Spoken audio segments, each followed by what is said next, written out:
The Texas Rangers have built a juggernaut. Baseball's best offense currently resides in Arlington, Texas, as the Rangers have become the first team in the majors to reach 400 runs and now have successfully put together a ridiculously deep lineup. But this didn't happen overnight, or in a typical fashion. Let me explain. But first, we're gonna have to go all the way back to 2019. You see, the Rangers didn't build this team through the draft. In fact, the only player in the Rangers lineup that was drafted by Texas is Josh Jung, who was selected 8th overall in 2019. Besides Jung, the majority of the team is built around guys who have come from different teams, and in a lot of cases, were given up on. Let's start with Adolis Garcia. While now we look at Garcia as one of the top RBI producers in the league, that wasn't always the case. In 2019, Adolis Garcia was traded to the Rangers for cash. No other players, just cash. Garcia batted a measly 118 in just 17 at-bats with the Cardinals and wouldn't even appear in the majors at all in 2019. Texas handed Garcia the keys and let him play in 149 games in 2021, where he would go on to be one of the most productive rookies in the league. Now, Texas wasn't done after 2019. That was just the start. Now we move on to 2020, where the Rangers would make an extremely underrated trade in the offseason.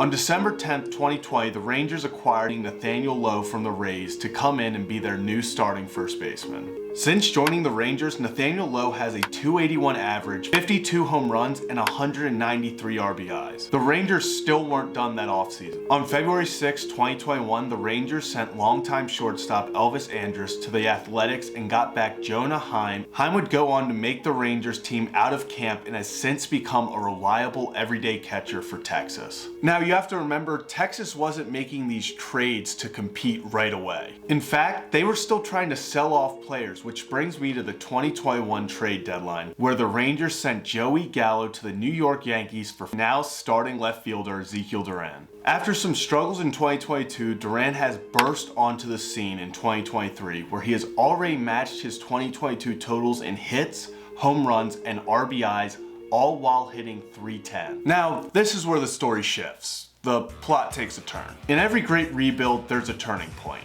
An aha moment where the mindset changes and winning becomes the focus. But if you aren't building through the draft, well, it's gonna cost you. How much exactly? $500 million.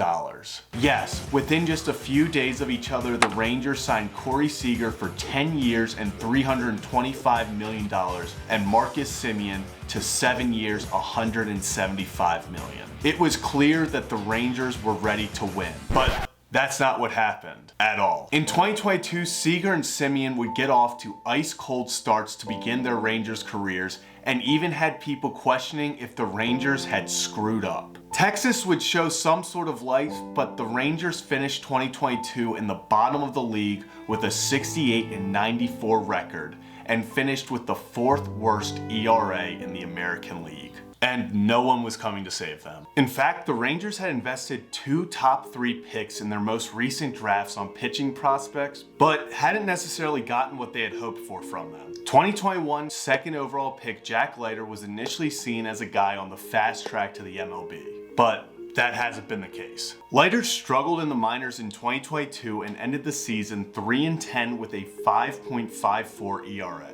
Pair that with 2022 number 3 overall pick Kumar Rocker having elbow issues, and the Rangers weren't going to get immediate help from their prospects. So what do? You go all in. In the 2022 offseason, the Rangers signed Jacob deGrom to a 5-year, $185 million contract to make yet another massive splash in free agency. But that move actually wasn't the one that makes the biggest impact. Under the radar, the Rangers signed both Andrew Heaney and Nathan Eovaldi to 2-year deals. So far this year, Eovaldi is 9-2 with a 2.49 ERA and has firmly placed himself into the AL Cy Young conversation. And Andrew Heaney sports an impressive 9.29 strikeouts per 9 innings. Jacob deGrom, on the other hand, well, he's officially undergoing Tommy John surgery after only pitching 6 games this season. Despite the injury, the Rangers currently have the 2nd best record in all of Major League Baseball and lead the AL West at 41-23,